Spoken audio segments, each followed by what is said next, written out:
apakah seorang justice kolaborator bisa merubah keterangannya apabila fakta sudah diperlihatkan. Saya nggak tahu lagi. Jadi nanti silakan detailnya nanti Mas Febri ya.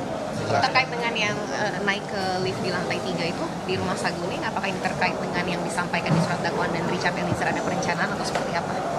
Jadi kalau pertama kami ingin sampaikan terima kasih pada majelis hakim ya, karena diberikan kesempatan untuk melihat bersama-sama ya, seluruh terdakwa melihat dan publik juga melihat, sehingga anasir-anasir, asumsi dan kebohongan-kebohongan yang selama ini berkembang terkait dengan penggunaan sarung tangan itu runtuh ya, bisa disebut tuduhan bahwa Pak Ferdi Sambo menggunakan sarung tangan itu rontok dengan CCTV tadi, itu clear sekali.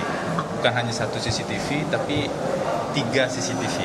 Jadi 2 CCTV di rumah Saguling, di depan lift, dan kemudian yang di garasi, dan 1 CCTV di Duren 3. Padahal kalau kita baca dakwaan kan itu juga termasuk salah satu poin di dakwaan. Jadi kami pandang itu memang sejak awal kami melihat itu bagian yang mengada-ngada di dakwaan. Itu yang pertama ya. Yang kedua terkait dengan Richard yang membawa senjata laras panjang. Makanya tadi kami minta dipastikan Richard itu membawanya belok ke kanan ke arah lift atau belok ke kiri. Tadi kita lihat bersama-sama Richard membawa stayer itu atau senjata laras panjang itu belok ke kiri.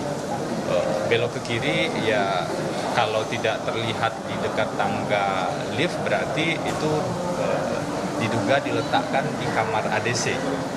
Karena memang dari fakta yang kami dapatkan, senjata laras panjang itu biasanya diletakkan di kamar ADC. Artinya apa? Artinya ada bagian keterangan Richard di persidangan yang juga terbantahkan dengan CCTV ini.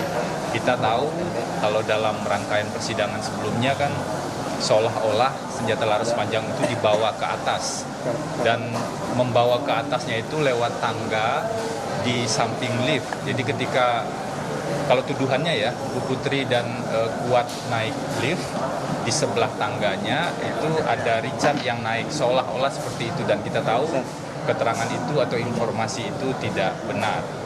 Jadi apa yang muncul di CCTV ini mengkonfirmasi banyak hal dan membuat persoalan ini menjadi lebih jernih.